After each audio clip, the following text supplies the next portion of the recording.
बच्चों, अपन शुरू कर रहे हैं नया chapter heat transfer.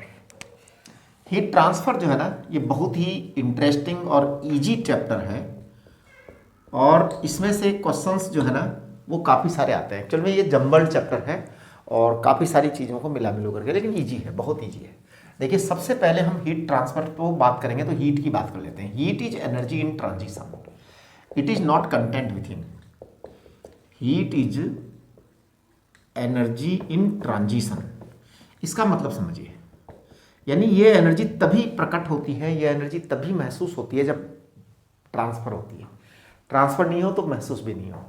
Heat is energy in transition, not content with in, not content with इन। किसी चीज़ के अंदर होती नहीं है हीट। हीट एक्चुअल में पता ही तब लगता है जब कहीं जा रहा होता है, राइट। चलिए, तो अब अपन बात करेंगे 3 मोड्स ऑफ हीट ट्रांसफर। 3 तरह से हीट ट्रांसफर होता है। 3 मोड्स ऑफ हीट ट्रांसफर। देखिए कैसे 3 मोड्स ऑफ हीट ट्रांसफर। सबसे पहला मोड है हीट ट्रांसफर का कंडक्शन। कंडक्शन जो है ना सॉलिड्स में होता है।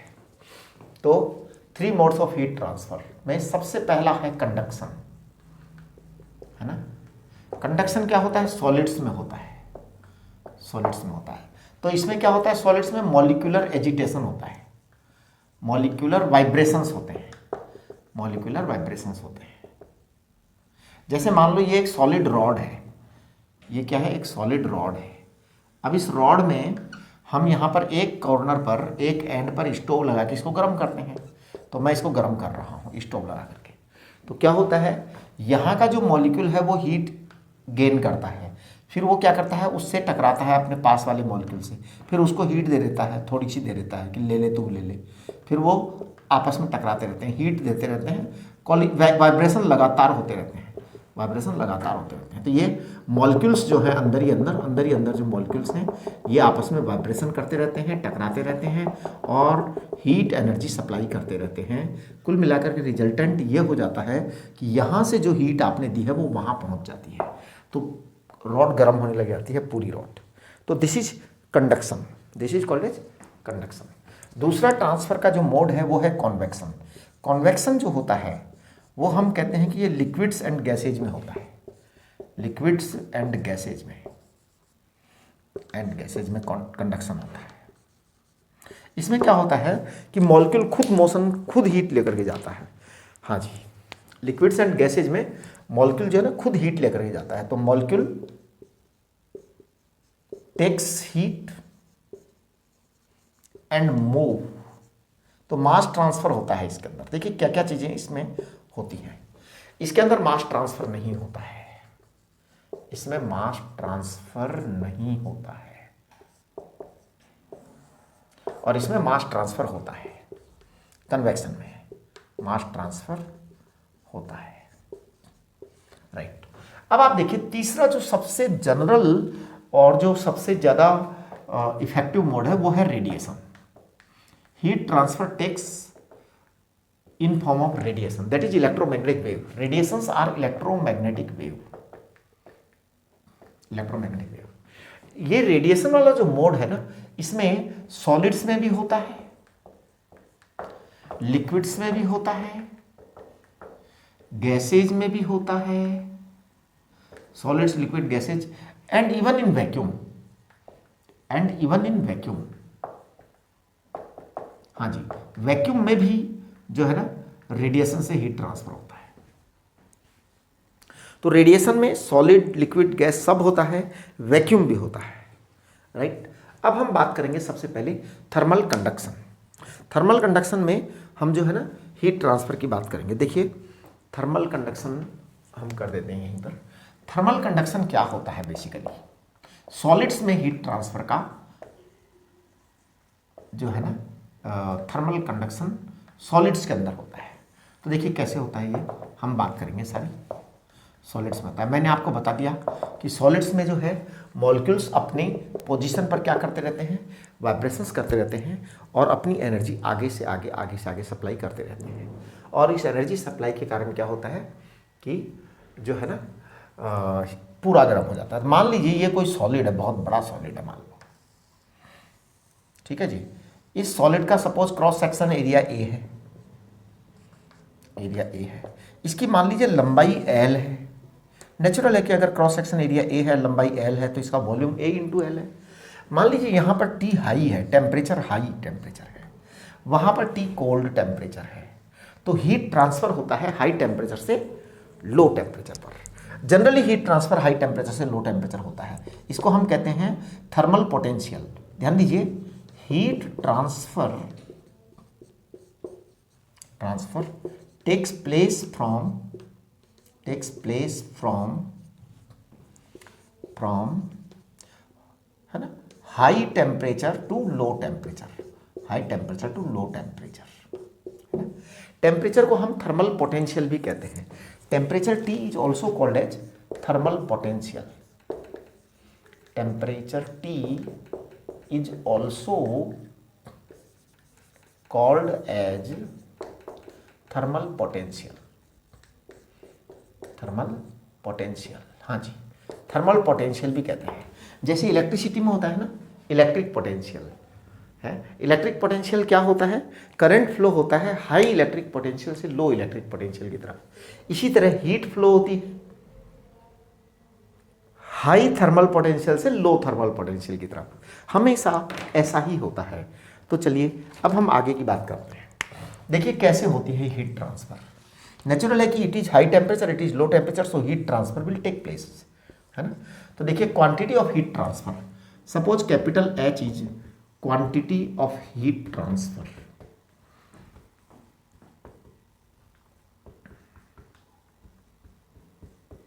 तो देखिए क्या होता है क्वांटिटी ऑफ हीट ट्रांसफर। मैं कहूंगा H is proportional to area, H is proportional to TH minus TC। जितना ज़्यादा टेम्परेचर डिफरेंस होगा उतना ज़्यादा हीट ट्रांसफर होगा। ये हाई है, ये बहुत कम है, बहुत कम है। जितना ज़्यादा हाई हो वो जितना ज़्यादा कम हो, हीट ट्रांसफर उतना ही ज़्यादा होगा। Heat transfer proportional to time and heat transfer proportional to 1/L। Length के इन्वर्सल होती है, जितना दूर होगा उतना कम ट्रांसफर होगा। तो आप इस बात को समझिए, ये हीट ट्रांसफर के लॉ है ना। किस एक्सटेंट तक जा रहा है? सही जा रहा है, हाँ ठीक है जी। अब अगर अपन इनको एक साथ लिख देते हैं तो ये हीट ट्रांसफर होता है इक्वल टू एक कांस्टेंट आएगा के, एक कांस्टेंट आएगा के। अब हम इसको लिखेंगे के को, के के बाद लिखेंगे के ए TH minus TC into T upon L. ये टोटल आएगा इसमें, है ना। इस के को कहते हैं थर्मल कंडक्टिविटी। के का नाम क्या है? के का नाम है थर्मल कंडक्टिविटी।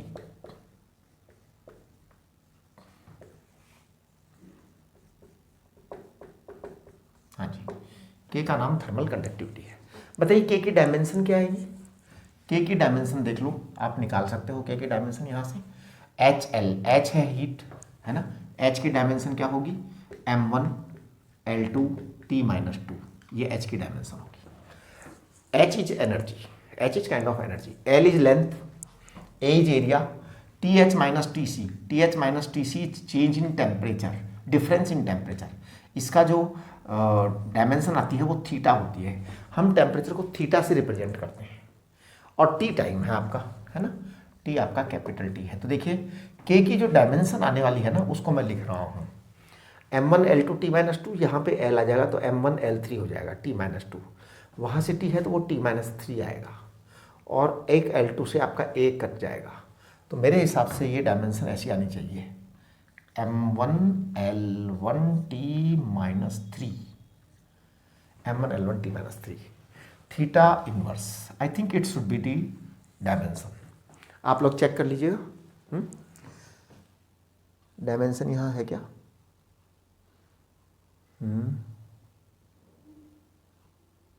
थर्मल कंडक्टिविटी, के को हमने थर्मल कंडक्टिविटी कहा है, इन्होंने यूनिट कहा है, यूनिट ऑफ के है जूल। हाँ सही है, जूल, जूल पर मीटर पर सेकंड, करेक्ट, जूल पर मीटर पर सेकंड, है ना, और पर केल्विन, ठीक है, यही है। तो ये आपकी डायमेंशन आ जाएगी इसकी। यूनिट जो है वो आ जाएगी जूल पर मीटर पर सेकंड पर केल्विन, ये आपकी यूनिट आ जाएगी इसकी थर्मल कंडक्टिविटी की। अब आप देखिए थर्मल करंट, हाँ जी, थर्मल करंट की बात करते हैं। थर्मल करंट होता है आई थर्मल, इसे कहते हैं dH/dt, rate of flow of charge is current, electric current. यहाँ rate of flow of thermal heat, thermal energy is I thermal current. तो देखिए थर्मल करंट क्या होगा, आई थर्मल करंट dH/dt, इसको डिफ्रेंशिएट करो dH/dt को, तो ये आएगा KA TH माइनस TC, है ना, अपॉन L। ये थर्मल करंट है। हम आपसे ये कहना चाह रहे हैं कि इसको मैं लिख रहा हूँ KA/L, TH माइनस TC, इसको मैं डेल्टा V बोलता हूँ। डेल्टा V यानी थर्मल पोटेंशियल। ध्यान दीजिए, थर्मल पोटेंशियल का मतलब है टेम्परेचर डिफरेंस। अब मैं कहूँगा R थर्मल, that is called as thermal resistance. ये थर्मल रेजिस्टेंस होगा जी। तो थर्मल रेजिस्टेंस क्या आएगा, थर्मल रेजिस्टेंस आएगा thermal potential difference upon thermal current. देखिए ये ओम्स लॉ है, ये क्या है, ओम्स लॉ है। रेजिस्टेंस, इलेक्ट्रिकल रेजिस्टेंस आपका क्या होता था, potential upon current, Ohm's law था ना। This is also Ohm's law, ये सेम लॉ ही है वही। तो अब देखिए आप इसमें क्या हो जाएगा, ये हो जाएगा L/KA, ये आपका थर्मल रेजिस्टेंस आ जाएगा। और ये जो थर्मल रेजिस्टेंस है इसके पूरा का पूरा नियम वो का वही है, कंप्लीट, इसमें कहीं कोई चेंज नहीं है। क्या, सीरीज में ऐड करोगे तो रेजिस्टेंस ऐड हो जाएंगे, पैरेलल में करोगे तो रेजिस्टेंस 1/R इक्वल टू, जैसे आपके सीरीज के लिए लॉ क्या था उस समय, वही यहाँ पर होगा, सीरीज कॉम्बिनेशन ऑफ रेजिस्टेंस। अगर मान लीजिए 2 रॉड्स हैं, 3 रॉड्स हैं, सीरीज में जोड़ दिया तो R इक्वल टू आएगा R1 plus R2 plus R3, है ना। ये आपने उसको सीरीज में जोड़ा तो, और आपका जो 1/R है वो 1 पैरेलल के लिए है ना, पैरेलल के लिए क्या आएगा, रूल वही है पैरेलल कॉम्बिनेशन के लिए। पैरेलल के लिए 1/R equal to 1/R1 plus 1/R2 plus 1/R3, ठीक है। देखिए आप अपना फॉर्मूला चार्ट चेक करिए, सभी बच्चे फॉर्मूला चार्ट चेक करें। हीट ट्रांसफ़र का जो फॉर्मूला चार्ट आपके पास में है उसके अंदर 3 मोड्स ऑफ हीट ट्रांसफ़र की बात की है, थर्मल कंडक्टेंस की बात की है, थर्मल रेजिस्टेंस की बात की है। इसके बाद में हम एक झील के अंदर चलेंगे और झील पर चल करके आइस को जमाएंगे हम, है ना, कि कितनी आइस जम रही है, क्या है। और फिर उसके बाद में हम ब्लैक बॉडी रेडिएशन की बात करेंगे, कॉन्वेक्शन की बात भी करेंगे, फिर ये thermal radiation incident on a body, और फिर उसके बाद ब्लैक बॉडी रेडिएशन की बात करेंगे, राइट। ओके, हाँ जी। तो देखिए हम बात करेंगे growth of ice on lakes in winters.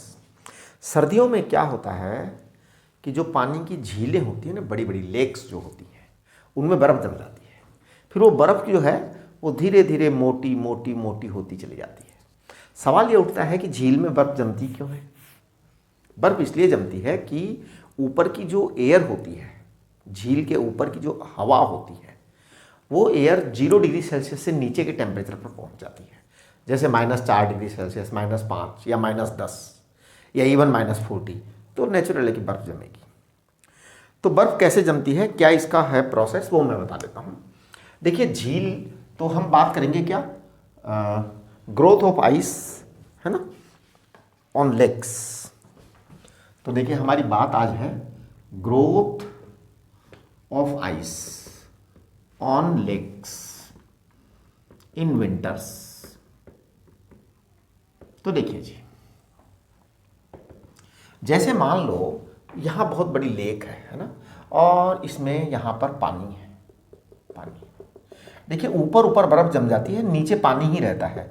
जैसे लेक बहुत गहरी है, बहुत गहरी है, है ना, तो नीचे पानी रहता है, ऊपर ऊपर बर्फ जम जाती है। जैसे मान लो यहाँ बर्फ जम चुकी है, सपोज इस समय यहाँ पर ये बर्फ जम चुकी है, और ये जो बर्फ जम चुकी है ना, इसकी एक पर्टिकुलर थिकनेस हो चुकी है अभी मान लो, है ना। तो इस समय हम मान लेते हैं कि ये x थिकनेस हो चुकी है ना, x थिकनेस हो चुकी है। मान लीजिए इस लेक का जो एरिया है ना वो a है, मतलब area of lake, x thickness अभी तक आ चुकी है। अब हम इसको dx थिकनेस और बनने में कितना टाइम लगेगा ये पता करना चाहते हैं। dx थिकनेस की बात कर रहे हैं, dx थिकनेस की बात कर रहे हैं कि वो क्या होगी, उसकी रेट क्या होगी, कैसे बनेगी, कितनी बनेगी, है ना। तो आप देखिए अभी इसकी थिकनेस मान लो x है, फिर हम dx थिकनेस बनाना चाहते हैं, फिर हम इसको एक लिमिट लगा देंगे कि भाई x1 है तो x2 तक कितना टाइम लगेगा, है ना। तो we want to calculate time for growth of thickness of ice from x1 to x2। तो t is time for becoming thickness, time for becoming thickness of ice from x1 to x2, है ना, कि अभी thickness x1 है, थोड़ी देर बाद x2 हो जाएगी, तो कितना टाइम लगेगा, तो हम वो टाइम कैलकुलेट करेंगे। ठीक है जी। तो आप देखिए यहाँ क्या क्या होगा। यहाँ का जो पानी है, पानी का टेम्परेचर 0 डिग्री सेल्सियस रहेगा, राइट। बर्फ अपना बनती जाएगी लेकिन पानी का टेम्परेचर 0 डिग्री सेल्सियस रहेगा। यहाँ जो एयर है इसका टेम्परेचर थीटा मान लीजिए आप, या थीटा नॉट मान लीजिए। एयर का टेम्परेचर थीटा एयर मान लीजिए, ये 0 डिग्री सेल्सियस है, ये थीटा एयर है, थीटा एयर। अब देखिए हम इसकी रेट पता करेंगे, कैसे ये आइस बढ़ रही है, और फिर टाइम पता करेंगे x1 से x2 तक का, राइट। तो देखिए अपना कंसेप्ट बड़ा सिंपल सा है। हमने आपको अभी अभी थोड़ी देर पहले पढ़ाया था, heat quantity it is equal to K A delta theta upon L into T, ये बताया था।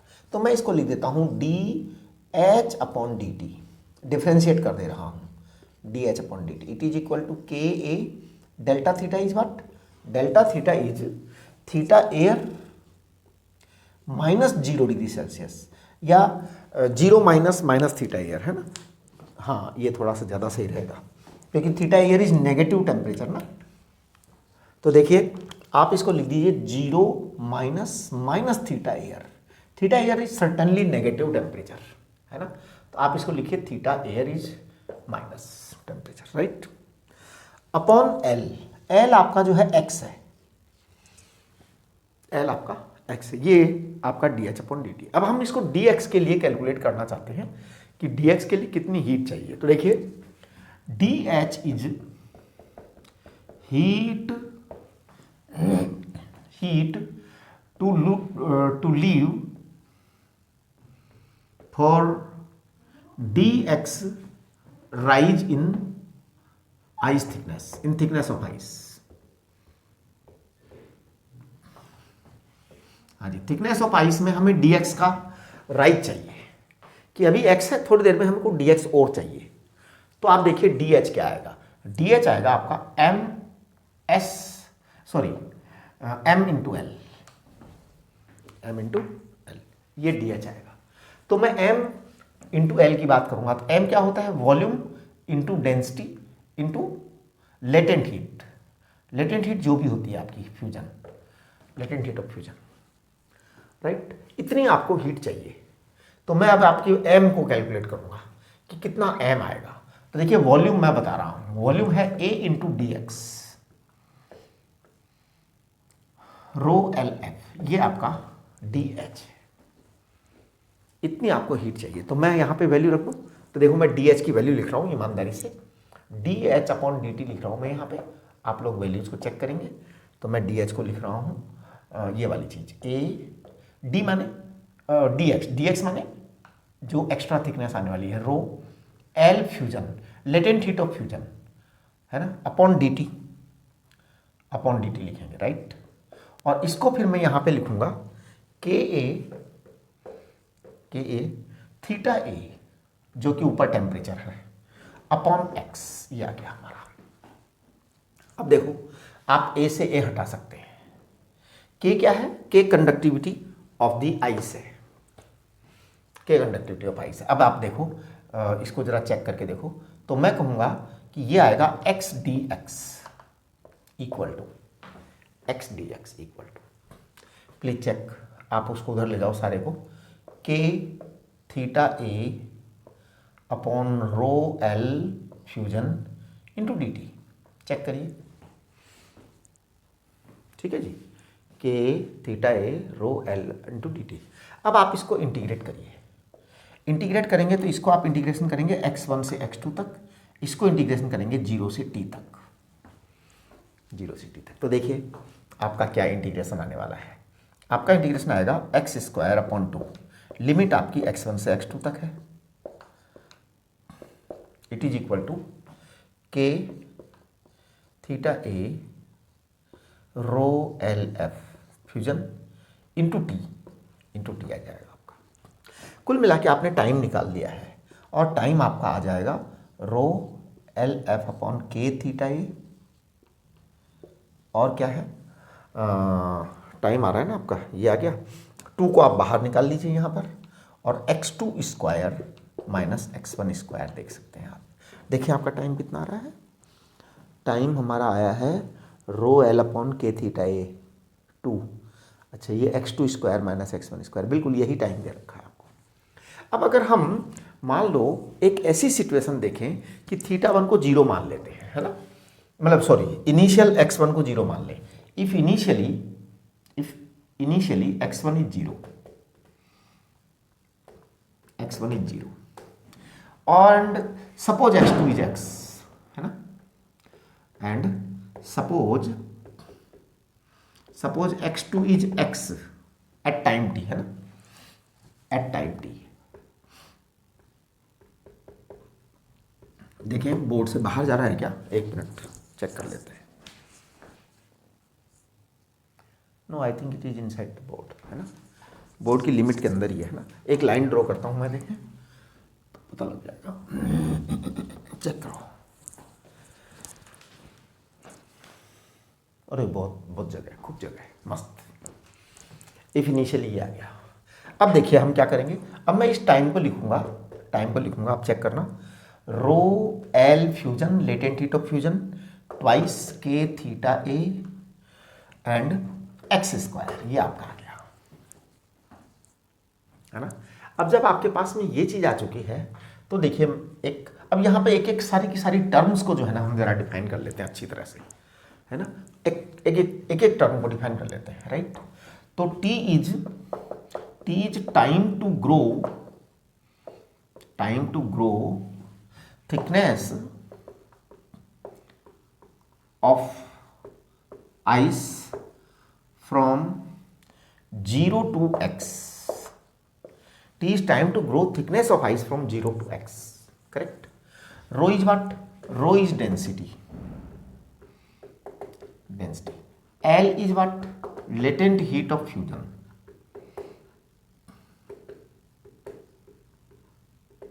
आप समझने की कोशिश करिए।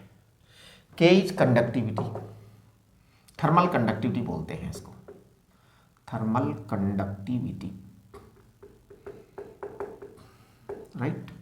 Theta A is temperature of air, theta A is temperature of air, theta A is temperature of air, है ना। हाँ सारी चीजें आ गई, ओके। तो अब देखिए आप कहेंगे कि x जो है ना,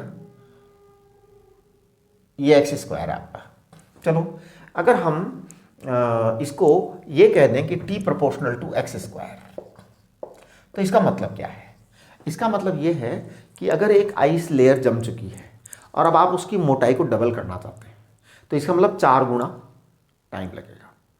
जैसे मान लीजिए आपकी जो आइस है, लेयर है, ये सपोज 10 दिन में आपकी बर्फ जो है जमी, और वो 10 दिन में 1 सेंटीमीटर मोटी जम गई, अगर 10 दिन में 1 सेंटीमीटर मोटी जमी है तो अब उसको 2 सेंटीमीटर मोटा बनने में 40 दिन लगेंगे। हाँ, 3 सेंटीमीटर मोटा बनने में कितने लगेंगे? 90 डेज लगेंगे, अगर वही टेम्परेचर मेंटेन रहता है तो जैसे आप देखिए कभी कभी है ना, लेक के अंदर जो आइस है बहुत तेज़ी से जमती है, टेम्परेचर बहुत कम रह जाता है ना। तो कभी कभी ऐसा होता है कि किसी लेक के अंदर जब आइस जमती है तो वो जो आइस जम रही होती है वो ऐसा होता है कि 2 दिन में सपोज 1 मीटर जमी। अब अगर 2 दिन में 1 मीटर जमी तो 2 मीटर जमने में कितना टाइम लेगी? 4 गुना टाइम लेगी, यानी 8 दिन लेगी। अब आप समझ गए ना इसका मतलब कि क्या इसका सेंस है। तो ये इस तरह से आपकी आइस ग्रो होगी। तो ये आपका आइस का ग्रो होने का कंसेप्ट आ गया। तो ये आप समझ में आ गए। अब हम एक छोटी सी बात कर लेते हैं, कॉन्वेक्शन। देखिए आप अपना फॉर्मूला चार्ट जो है ना खोल लीजिए और फॉर्मूला चार्ट चेक करिए। कॉन्वेक्शन, कॉन्वेक्शन के बारे में आपके नोट्स में बहुत कम लिखा गया है। एक्चुअल में वो आपके सिलेबस में नहीं है कॉन्वेक्शन, इसलिए लिखा भी नहीं गया। लेकिन कॉन्वेक्शन के बारे में बहुत मामूली बातें लिख दी गई हैं। पहला है heat flow due to molecular shifting और मास शिफ्टिंग। करेक्ट। कॉन्वेक्शन में क्या क्या होता है? सबसे पहली बात होती है मास शिफ्टिंग, मास शिफ्टिंग और molecular shifting takes place. Molecular shifting takes place, ये आपका कॉन्वेक्शन के अंदर सबसे पहले काम होता है। भाई कॉन्वेक्शन में क्या होता है, जैसे लिक्विड होती है या गैस होती है तो गर्म होता है, तो गर्म होता है तो वो लेकर जाता है अपने साथ में, राइट। थोड़ा सा इसमें एक चीज़ और होती है कि जो है ना डेंसिटी डिफरेंस के कारण भी होता है ना। तो density difference is must. Density difference is reason for convection. देखिए आपको मैं समझाता हूँ कैसे। डेंसिटी डिफरेंस कैसे है कॉन्वेक्शन का कारण। एक्चुअली जैसे एक बर्तन है, मान लो मैं यहीं पे बना दे रहा हूँ डायग्राम। यहाँ पे एक कंटेनर है, आपने पानी लिया इसके अंदर। अब आपका पानी कैसे गर्म होता है? पानी ऐसे गर्म होता है कि आप यहाँ स्टोव जलाते हैं, स्टोव से आपके यहाँ पे तो यहाँ वाला मॉलिक्यूल जो है ना गर्म होता है। गर्म होकर के इसका वॉल्यूम बढ़ जाता है। ध्यान दीजिए, यहाँ वाला मॉलिक्यूल गर्म होता है, स्टोव के पास वाला गर्म होकर इसका वॉल्यूम बढ़ जाता है। वॉल्यूम बढ़ जाता है तो इस मॉलिक्यूल की डेंसिटी कम हो गई। कम डेंसिटी वाली चीज़ ऊपर जाती है, हमेशा हमेशा कम डेंसिटी वाली चीज़ ऊपर जाती है। तो आर्किमिडीज का लॉ है। फिर क्या करते हैं कि जो हैवी वाला, जो हाई डेंसिटी वाला होता है वो नीचे आता है। फिर वो गर्म होता है, वो जाता है ऊपर। फिर दूसरे हाई डेंसिटी वाले को कहता है जाओ नीचे। फिर ये गर्म होता है, फिर ये ऊपर जाता है। इसका मतलब जो जो गर्म होते जाते हैं, जो जो मॉलिक्यूल गर्म होते चले जाते हैं, उनका वॉल्यूम बढ़ जाता है। वॉल्यूम बढ़ जाता है तो उनकी डेंसिटी बढ़ जाती है। डेंसिटी बढ़ जाने से वो ऊपर आता है और जो हाई डेंसिटी वाले हैं वो नीचे जाते हैं। इस तरह से ये कन्वेक्शन का प्रोसेस चलता रहता है। तो density difference is reason of convection. Correct. Number 3 बात जो देखिए आपके फॉर्मूला चार्ट में जो लिखी हुई होगी ना, natural convection takes place due to density difference. बिल्कुल। Generally hotter region is low density and colder region is high density. बिल्कुल, है ना। Hot region is low density region. Hot region is low density region. Always, हमेशा ही होता है, हमेशा ही होता है। Hot region is low density region. तो लो डेंसिटी से हाई डेंसिटी की तरफ ट्रांसफर होता है, राइट। अच्छा, फोर्स्ड कन्वेक्शन क्या होता है? फोर्स्ड कन्वेक्शन का सबसे बढ़िया एग्जांपल, सर्दियों के अंदर आप ब्लोअर चलाते हैं, है ना। सर्दियों के अंदर हीटर चलाते हैं। दैट इज, हीटर 2 तरह के आ गए आजकल। एक तो फोर्स्ड कन्वेक्शन नहीं होता, उसमें ऑटो कन्वेक्शन होता है। कौन सा? जो रॉड्स वाले आते हैं, है ना। हाँ, रॉड्स वाले आते हैं, या रेडिएशन हीटर जो आजकल आने लग गए। उनमें क्या होता है, ऑयल रेडिएटर जो आता है ना, हाँ, एक ऑयल रेडिएटर हीटर आता है। उसके अंदर क्या होता है कि आपका नेचुरल कन्वेक्शन होता है। एक फोर्स्ड कन्वेक्शन, वो ब्लोअर आते हैं, अंदर पंखा लगा रहता है और जो है ना हीटिंग कोयल गर्म होती है, ऊपर से वो फेंकता रहता है। That is the forced convection, right. तो ये जो है ना आपका जो है फोर्स्ड कन्वेक्शन होता है। फोर्स्ड कन्वेक्शन का सबसे बढ़िया एग्जांपल हमारा हार्ट है। हमारे हार्ट जो होता है ना, हार्ट में क्या होता है कि ब्लड जो है वो फ्लो होता है, और जो ब्लड फ्लो होता है वो क्या होता है, अपने आप फोर्स्ड होता है। भले ही से डेंसिटी कुछ भी हो, कम हो डेंसिटी, ज़्यादा हो डेंसिटी, उसको तो फोर्स्ड कन्वेक्शन देना है, उसको तो दौड़ा देना है। तो वो दौड़ेगा, उसको फोर्स कन्वेक्शन कहते हैं। फोर्स कन्वेक्शन के लिए डेंसिटी डिफरेंस होना जरूरी नहीं है, नए डेंसिटी डिफरेंस हो तो भी हो जाए, क्योंकि तो ताकत के बल पे किया जाता है ना, फोर्स के बल पे किया जाता है। ये कन्वेक्शन की बात हो गई। अब हम बात करेंगे रेडिएशन की। एक्चुअल में रेडिएशन ही इस चैप्टर का मूल उद्देश्य है, बाकी तो ये जो हीट ट्रांसफर वगैरह है वो है, राइट। तो हम अब बात करेंगे रेडिएशन की। तो देखिए, अब अपन देखो रेडिएशन की बात करेंगे। तो रेडिएशन, थर्मल रेडिएशन एक्चुअल में क्या इलेक्ट्रोमैग्नेटिक वेव होती है, रेडिएशन, सॉरी, देखिए रेडिएशन,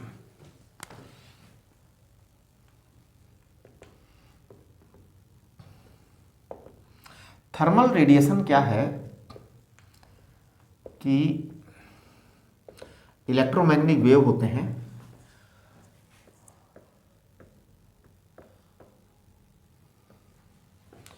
और ये वैक्यूम में भी ट्रांसफर हो सकते हैं, सॉलिड में भी, लिक्विड में भी, गैस में भी, कहीं से भी ट्रांसफर हो सकते हैं।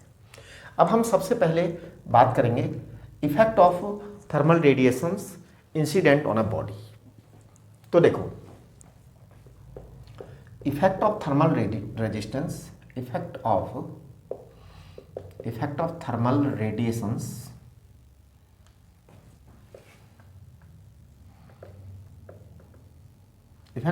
Radiations incident on a body, effect of thermal radiations incident on a body. तो देखिए, एक बॉडी है ये हमारे पास, इस पे हमने रेडिएशंस भेजी। तो suppose Q is the total incident amount of thermal radiations और हीट रेडिएशंस। इस Q जो टोटल इंसिडेंट अमाउंट है ना, इसके 3 टुकड़े हो जाते हैं। एक टुकड़ा रिफ्लेक्ट हो जाता है, एक टुकड़ा रिफ्लेक्ट होता है QR, रिफ्लेक्टेड। एक टुकड़ा ट्रांसमिट होता है, ट्रांसमिट यानी बाहर निकल जाता है, इसे कहते हैं Q ट्रांसमिटेड, ट्रांसमिटेड। एक टुकड़ा एब्जॉर्ब्ड हो जाता है, Q एब्जॉर्ब्ड। ये 3 हिस्से हो जाते हैं। तो अब देखिए, मैं कहूंगा कि capital Q is what, capital Q is total incident heat radiation और थर्मल रेडिएशन, है ना, कुछ भी बोल सकते हो आप इसको, total incident heat radiation. QR is reflected amount of, reflected amount of heat radiation, है ना। हाँ, Q absorbed is absorbed amount of radiation, absorbed amount of heat, absorbed amount of heat. Q transmitted is transmitted amount of heat, transmitted heat या transmitted amount of heat, right.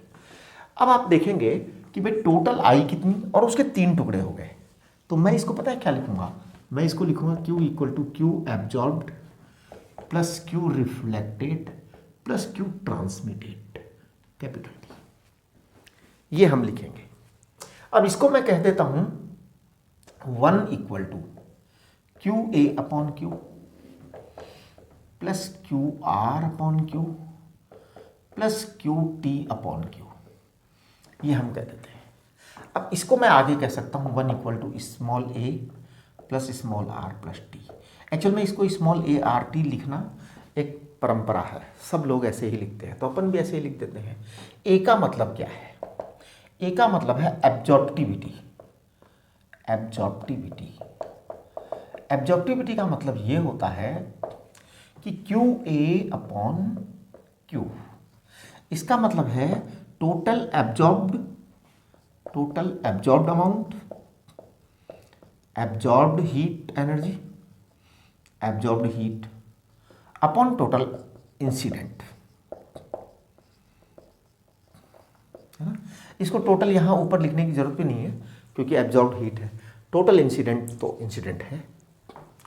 Small R is, small R को कहते हैं reflectivity, reflectivity, reflectivity को हम कहते हैं QR upon Q, इसको कहते हैं reflected heat upon total incident, reflected heat radiation या हीट एनर्जी, है ना। हाँ, कुछ भी लिख सकते हो आप, हीट रेडिएशन लिख दो, हीट एनर्जी लिख दो, टोटल इंसिडेंट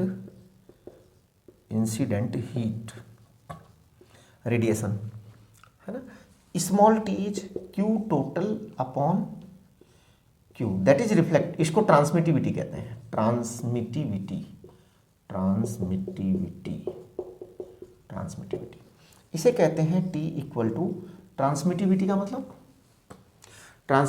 मतलब है transmitted amount of heat.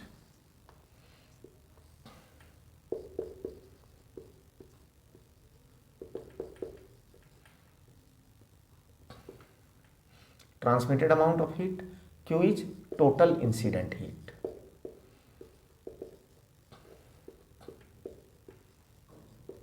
Total incident heat, ये transmitted amount of heat and total incident heat.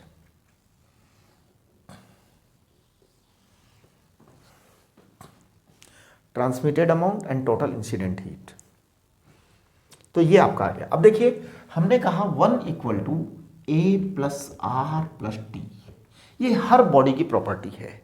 ऐसी इस दुनिया में एक भी बॉडी नहीं है जिसके लिए A plus R plus T का सम 1 ना होता, ऑलवेज।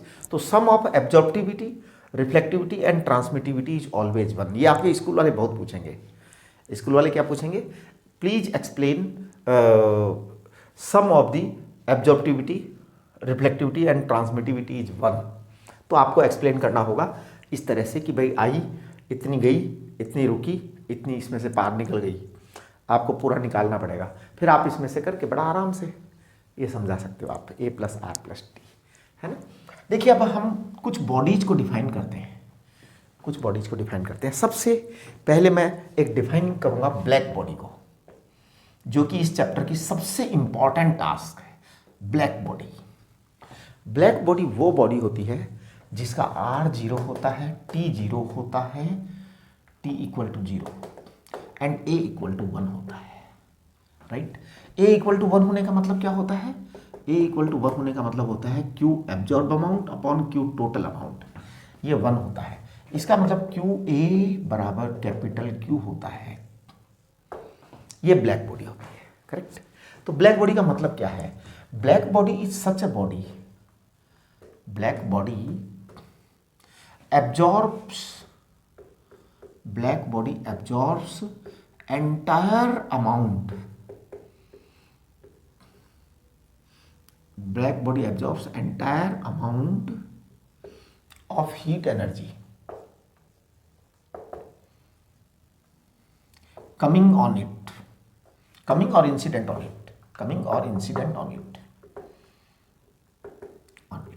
तो ब्लैक बॉडी वो चीज होती है जो सारी की सारी हीट को एब्जॉर्ब कर लेती है। तो देखिए, perfect black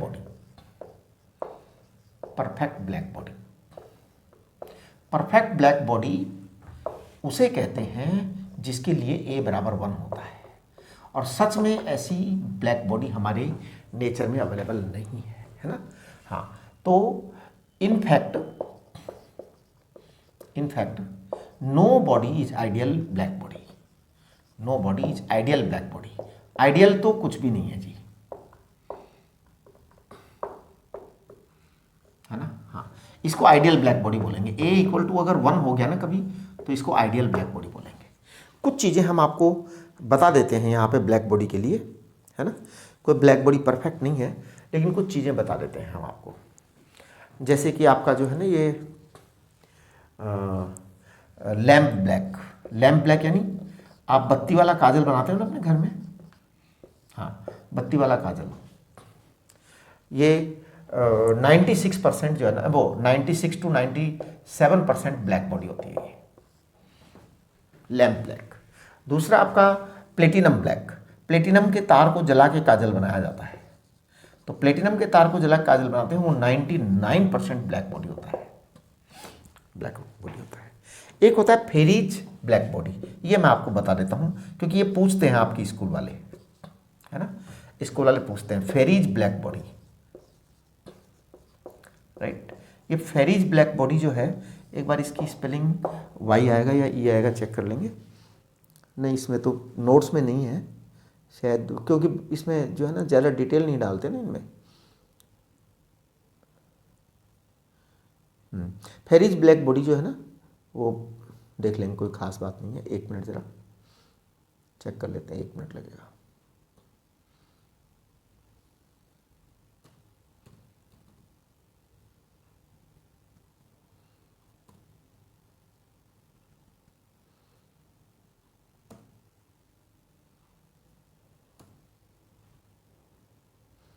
fairies black body सही लिखा है, स्पेलिंग यही है ना।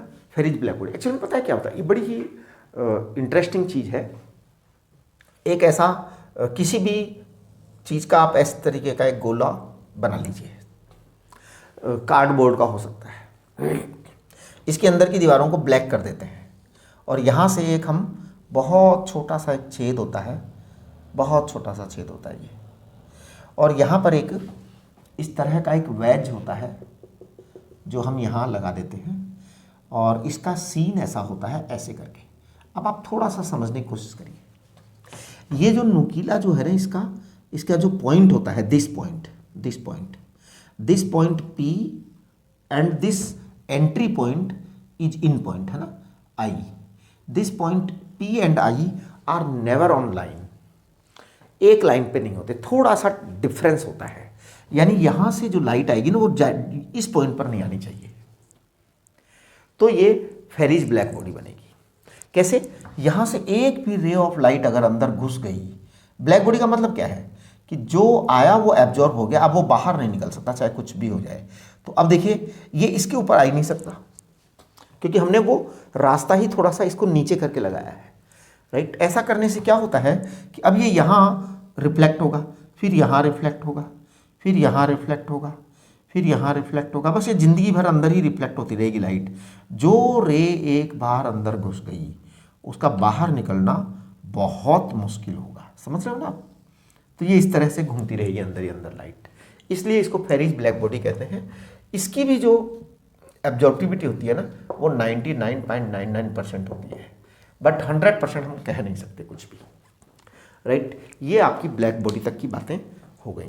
अब हम अगली बात जो है ना करेंगे आपकी प्रीवोस्ट एमिसिव पावर की बात करेंगे, फिर एमिसिविटी की बात करेंगे, Prevost theory of heat exchange की बात करेंगे, राइट।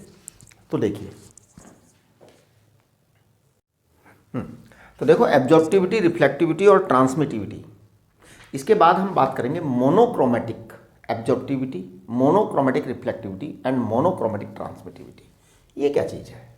देखिए सुनिए मेरी बात, आपको हमने पढ़ाया R equal to what? Reflectivity पढ़ाया ना। रिफ्लेक्टिविटी को मैंने पढ़ाया QR/Q, ओके। इसमें रिफ्लेक्टेड अमाउंट ऑफ हीट है ना, तो reflected heat upon total incident heat, ये आपको पढ़ाया। अभी थोड़ी देर पहले आपको ये पढ़ाया टोटल हीट इंसिडेंट। अब हम क्या करेंगे कि देखिए इसका मतलब होता है सारे लैम्डा के इंसिडेंट, है ना। तो in general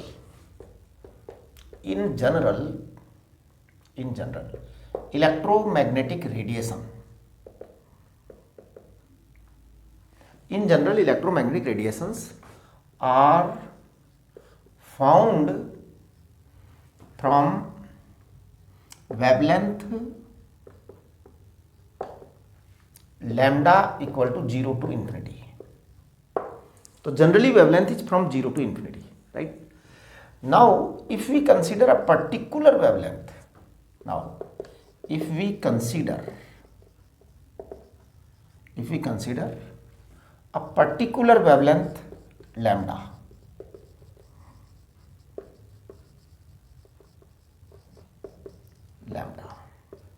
then R lambda is monochromatic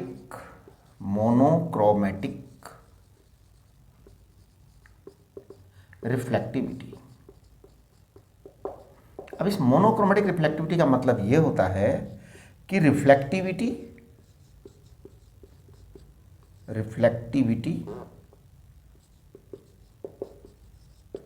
for wavelength lambda, reflectivity for wavelength lambda. तो ये पता है क्या होता है रिफ्लेक्टिविटी फॉर वेवलेंथ लैम्डा? ये होता है reflected amount of heat of wavelength lambda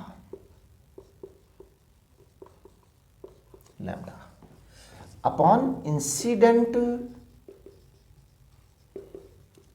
amount of heat of wavelength lambda। Lambda wavelength की रिफ्लेक्टेड और लैम्डा वेवलेंथ की इंसिडेंट। देखिए वैसे तो आपका जो रेडिएशन एनर्जी है उसकी लिमिट नहीं है कुछ भी, उसकी वेवलेंथ बहुत सारी होती है, लेकिन आप अगर एक पर्टिकुलर वेवलेंथ के बारे में बात करते हैं तो फिर उस वेवलेंथ की रिफ्लेक्टेड अमाउंट और उस वेवलेंथ की इंसिडेंट अमाउंट, है ना। मैं आपको ये बताना चाहता हूँ R इक्वल टू होता है generally R lambda very nearly equal to, मतलब ये दोनों इक्वल ही होते हैं, इक्वल ही होते हैं, अलग अलग अमाउंट में नहीं होते हैं। ये क्यों? क्योंकि जो रेशियो आता है ना वो हमेशा सेम आता है, रिफ्लेक्टेड हीट और टोटल इंसिडेंट हीट का रेशियो और reflected amount of lambda, reflected amount of incident amount of lambda का रेशियो सेम आता है। इसी तरीके से मैं आपसे ये कहना चाहता हूँ कि जैसे R हुआ वैसे ही A लैम्डा हो जाएगा। A लैम्डा क्या होगा? वही है ना, हाँ, Q lambda A upon total Q lambda, ये आएगा। A माने एब्जॉर्ब अमाउंट, और आपको मैं बता दूं इस A लैम्डा की वैल्यू भी A के टोटल के बराबर होती है। ये दोनों बराबर ही होते हैं अप्रोक्सीमेटली, अलग अलग नहीं होते, राइट। इसी तरीके से T lambda is what? Monochromatic transmittivity, है ना, मोनोक्रोमेटिक ट्रांसमिटिविटी। ये आएगा Q lambda transmitted upon Q lambda total, जो टोटल आया है Q लैम्डा, है ना। ये T माने ट्रांसमिटेड है यहाँ पे, ये लैम्डा मतलब टोटल है, कंप्लीट है। तो देखो ये भी आपका जो है ना T के बराबर ये होगा, ये अलग अलग नहीं होंगे, ये आप ध्यान रखिए। अगर किसी बुक में ऐसा लिख रखा हो तो मैं बताता हूँ कि कुछ बुक्स में मैंने देखा है कि इस तरह से लिख देते हैं वो A lambda D lambda 0 to infinity, ऐसा लिख देते हैं कुछ बुक्स में, है ना। तो दिस इज नॉट करेक्ट, ऐसा नहीं होता, सम नहीं होता है। आप एक बात ध्यान दीजिए, कभी भी हम रेशियो का इंटीग्रेशन नहीं करते हैं, ये मैथमेटिक्स का रूल है कि कोई क्वांटिटी अगर रेशियो में है, कोई रेशियो है ना, फ्रैक्शन है, रेशियो है, उसका हम इंटीग्रेशन नहीं करते हैं। इसका मतलब ये हुआ कि ये एक रेशियो है। देखिए A और A लैम्डा ये दोनों रेशियो हैं। A लैम्डा क्या है? A लैम्डा आपका Q lambda absorbed upon Q total lambda, right. अब ये एक फ्रैक्शन है, रेशियो है, इसका हम कभी भी इंटीग्रेशन नहीं करेंगे, तो that is not possible. Integration करेंगे तो इनफाइनाइट आंसर आएगा, इनफाइनाइट आंसर आएगा। तो आपका जो है ना A ये वाली चीज़ नहीं होगी, और ये तीनों चीज़ें जो है ना सेम रेशियो आता है, R equal to R lambda, A equal to A lambda, T equal to T lambda, correct. अगर किसी बुक में लिख भी रखा हो ना तो आप उससे करेक्शन कर लीजिए, ठीक है, ओके। हाँ, बुक्स में कुछ में लिख रखा है इसको इंटीग्रेशन करके, इसको भी इंटीग्रेशन करके लिख रखा है, सबको इंटीग्रेशन करके लिख रखा है, no, it is not allowed at all. मैं आपको अब एक नई टर्म बताने जा रहा हूं, उसे कहते हैं एमिसिविटी। एमिसिविटी बहुत ही इंपॉर्टेंट टर्म है, और एमिसिविटी को हम स्मॉल ई से डिनोट करते हैं। तो देखिए फॉर एनी बॉडी, है ना, या ऐसे कहिए all bodies emit heat radiations, all bodies emit heat radiations due to on temperature,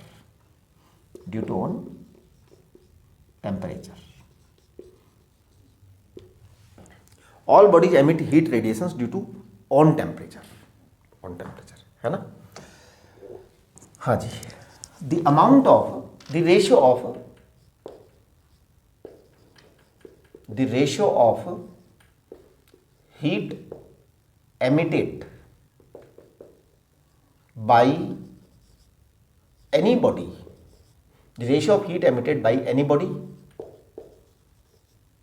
the ratio of heat emitted by any body to the heat emitted by black body, of same size. इसको मैं यहां लिख देता हूं आगे, है ना, यहां से ब्लैक बॉडी, यहां से आगे लिख रहा हूं मैं यहां पर, of same size under same conditions, सब कुछ कंडीशन सेम हो। मतलब कंडीशन सेम का मतलब क्या है? कंडीशन सेम का मतलब है टेम्परेचर सेम हो, प्रेशर सेम हो, सब कुछ सेम हो, बॉडी का मटेरियल सेम हो, है ना, बस एक ब्लैक बॉडी हो और एक नॉर्मल बॉडी हो।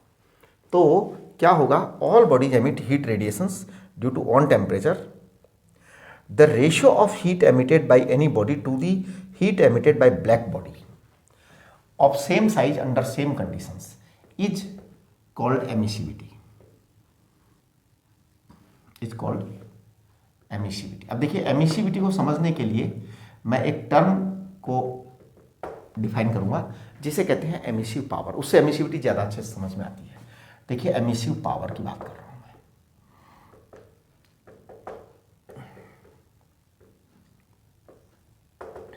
एमिसिव पावर, है ना।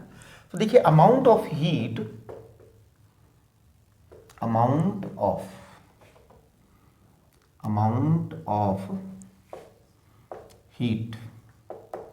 radiated by a body, amount of heat radiated by a body due to its own temperature, amount of heat radiated by a body due to its own temperature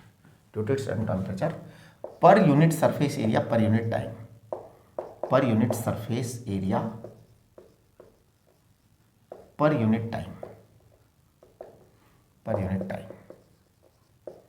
is, हाँ जी, amount of heat radiated by a body due to its own temperature per unit surface area per unit time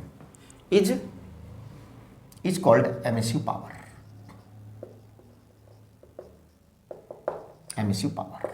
emissive power को मैं capital E से लिखता हूं, ध्यान दीजिए, capital E से लिख रहा हूं मैं एमिसिव पावर को। बहुत लोग इसको स्मॉल ई से लिखते हैं, वो अपनी अपनी इच्छा है। मैंने एमिसिव पावर लिखा इसको। एमिसिव पावर क्या है? It is heat radiated upon area into time. इस हीट रेडिएटेड को हम कहते हैं क्यू माने हीट, ए माने एरिया, टी माने टाइम। तो अब आप देखिए Q इक्वल टू क्या आएगा? Q इक्वल टू आएगा EAT, राइट, है ना। तो देखिए एमिसिविटी की बात कर रहे थे ना अपन, तो मैं बात कर रहा हूं एमिसिविटी की। तो ध्यान दीजिए Q इक्वल टू EAT, है ना। तो E is what? E is emissive power of general body,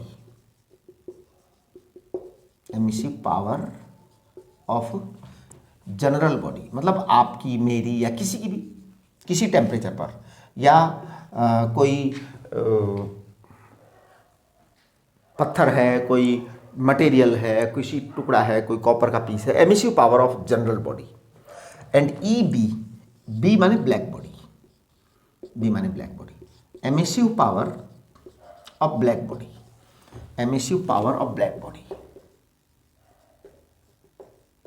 body, under same conditions, ये ध्यान रखिए, emissive power of black body under same conditions, है ना। अब मैं आपको कहूंगा small E is what? Small E is E upon E black body. इसको हम कहेंगे Q upon Q black body, है ना। इसे हम कहेंगे EAT upon E black body AT। It is small E, तो it is equal to E upon EB। ये आपकी EB, ये आपकी E है, करेक्ट। अब देखो, if we consider a specific wavelength lambda, if we consider a specific wavelength lambda,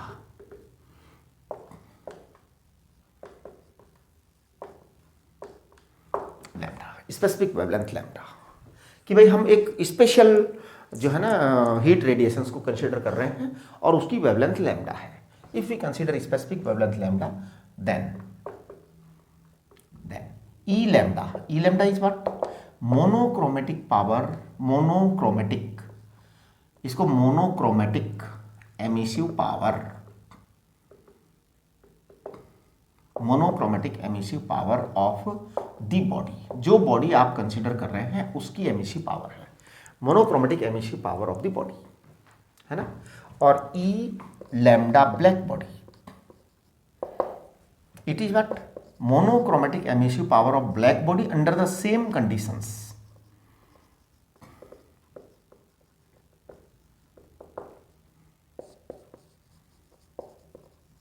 under the same conditions.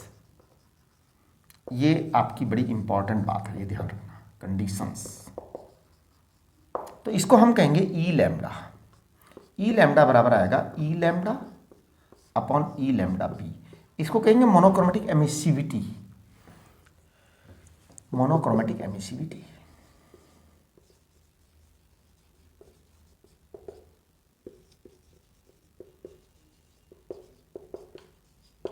Monochromatic emissivity, right. कुल मिलाकर के मैं अगर इन सब चीज़ों को एक लिस्ट बनाऊं तो बहुत छोटी सी एक लिस्ट बना देता हूं मैं आपको, और उससे आपको ये सारी चीज़ें समझ में आ जाएंगी.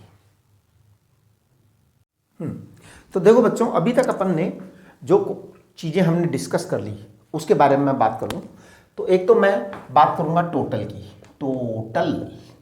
टोटल माने all wavelengths of electromagnetic radiations, है ना. all wavelengths of electromagnetic radiations are taken into account. सबका हिसाब किताब लग रहा है साहब, तो वो टोटल आ गया, करेक्ट. अब हम इधर बात करेंगे मोनोक्रोमेटिक.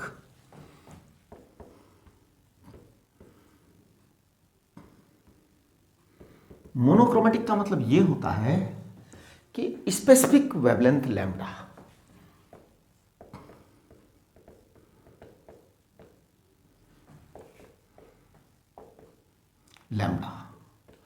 ऑफ इलेक्ट्रोमैग्नेटिक वेव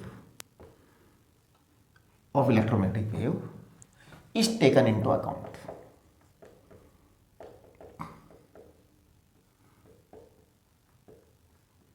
ये दो अलग अलग चीज़ें हैं और मैं इन दोनों चीज़ों को यहाँ पे एकदम डिटेल में डिस्कस कर देना चाहता हूँ. आप लोगों को जो जानते हैं उसे मैं बार बार नहीं डिस्कस करूँगा. मैं पता है इसको क्या बोलूँगा? इसको मैं बोलूँगा ए माने एब्जॉर्प्टिविटी. इसको क्या बोलूँगा? ए लैम्डा. देखिए दोनों में डिफरेंस क्या है. ए को कहते हैं मोनोक्रोमेटिक एब्जॉर्प्टिविटी और ए को कहते हैं एब्जॉर्प्टिविटी. केवल ए को केवल एब्जॉर्प्टिविटी कहते हैं. ए लैम्डा क्या कहते हैं? Monochromatic absorptivity. जब एक लैम्डा की बात करेंगे तो it becomes monochromatic absorptivity, right. यहां मैं आपको बता चुका हूं बहुत ही क्लियरली कि ए बराबर ए लैम्डा होता है ना. तो ए लैम्डा और ये ए अप्रोक्सीमेटली इक्वल होते हैं, बराबर ही होते हैं, राइट. इसके बाद मैं बात करूंगा आर की और इधर आर लैम्डा की बात करूंगा और मैं आपसे कहूंगा कि R is nearly equal to R lambda. मतलब ये बराबर ही होते हैं, अलग अलग नहीं होते, इनकी वैल्यू सेम होती है, रेशियो सेम होता है ना. एक्चुअली मैं बताता हूं क्या है ये चक्कर. जैसे अगर अपन आर की बात करते हैं तो आर क्या है? Q reflected upon Q total, correct. R lambda की बात करते हैं तो ये क्या है? Q lambda reflected upon Q lambda total, right. अब आपसे मैं एक बात पूछना चाहता हूं. अगर हम सारी वेवलेंथ की बात कर रहे हैं और उसमें मान लो रिफ्लेक्टेड और इसका हम रेशियो निकाल रहे हैं, मान लो इसमें 10,000 कैलोरीज आया, मान लो फॉर एग्जाम्पल यहां मान लीजिए 4000 कैलोरी आया, तो रेशियो कितना आया? 10,000 अपॉन 4000 का रेशियो कितना आ जाएगा बताओ? 0.4 आ जाएगा। अच्छा, यहां अगर मैं एक पर्टिकुलर वेवलेंथ की बात करूं, केवल एक पर्टिकुलर वेवलेंथ, सपोज मैं बात कर रहा हूं 5000 एंगस्ट्रॉम की। अब एक पर्टिकुलर वेवलेंथ हो गई, तो पता है इसकी एनर्जी जो आई है, कंप्लीट एनर्जी जो आई है केवल एक पर्टिकुलर वेवलेंथ की, बहुत कम होती है, बहुत कम होती है। वो कितनी होती है? वो होती है 0.00001। ये लो जी। उसका एब्जॉर्ब्ड अमाउंट कितना होता है, वो सॉरी रिफ्लेक्टेड अमाउंट कितना होता है? वो होता है 0.00004, ऐसे होता है। अब आप इसमें डिवाइड करेंगे तो आपका आंसर 0.4 आएगा। यहां भी 0.4 आ रहा था, यहां भी 0.4 आ रहा था। वो होता क्या है कि रेशियो है, तो रेशियो होने से क्या होता है, जितना ज्यादा ऊपर है उतना ही उसी रेशियो में नीचे ज्यादा है, जितना ऊपर कम है उसी रेशियो में नीचे कम है। समझ रहे हो? इसलिए बराबर आएंगे। इसी प्रकार जो है ना आपका T बराबर T लैम्डा आएगा, राइट, है ना। अब हम बात कर रहे हैं E को। E को कहेंगे हमने E पूरा एमिसिव पावर कंप्लीट और emissive power of the black body, right. यहां मैं कहूंगा E lambda equal two upon E lambda black body. ये एमिसिविटी है। क्या है? एमिसिविटी। और ये है monochromatic emissivity.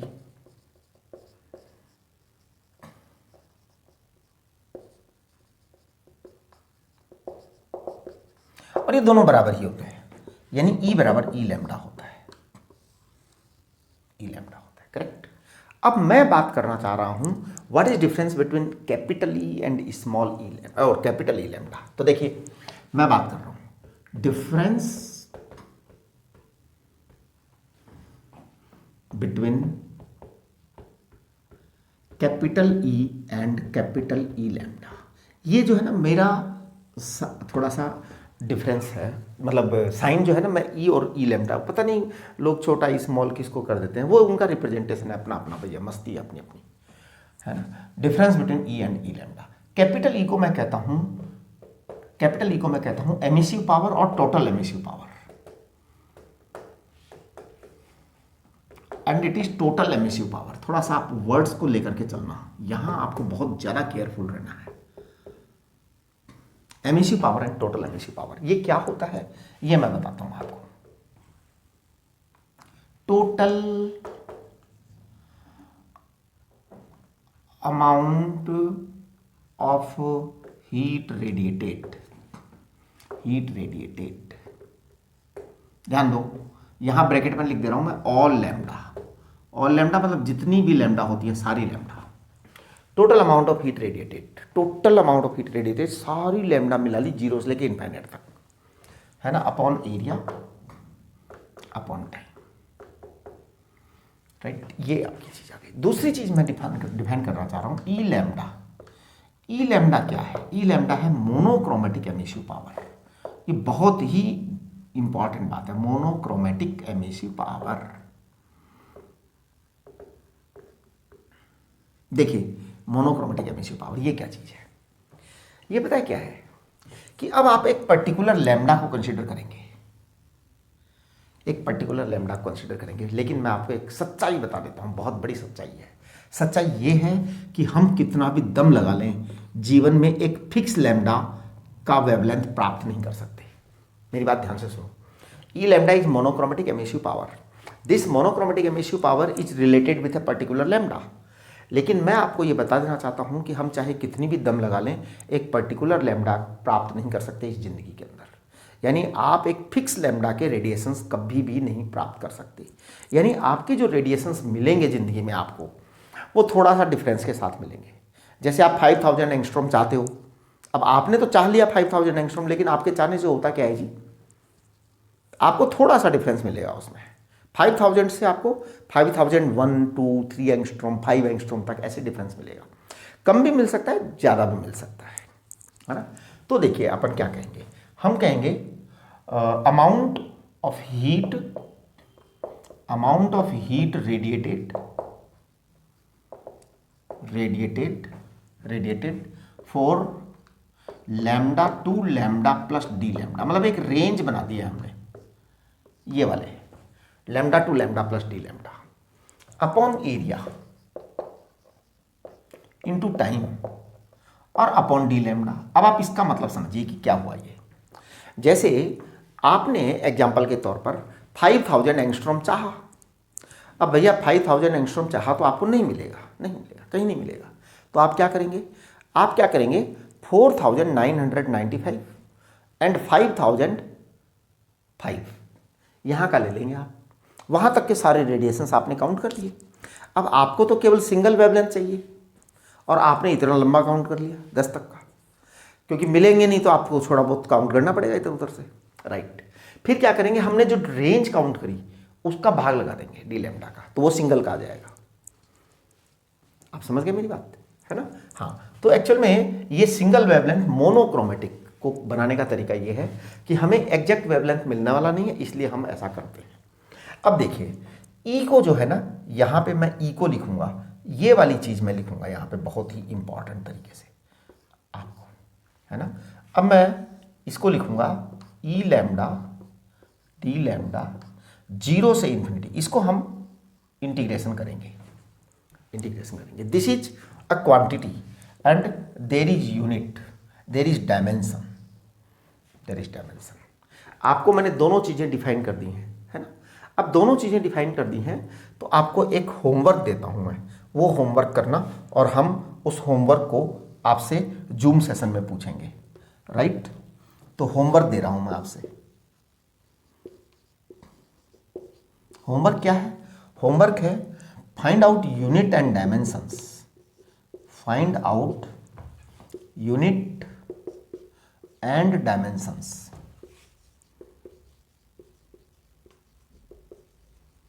Of capital E and E lambda,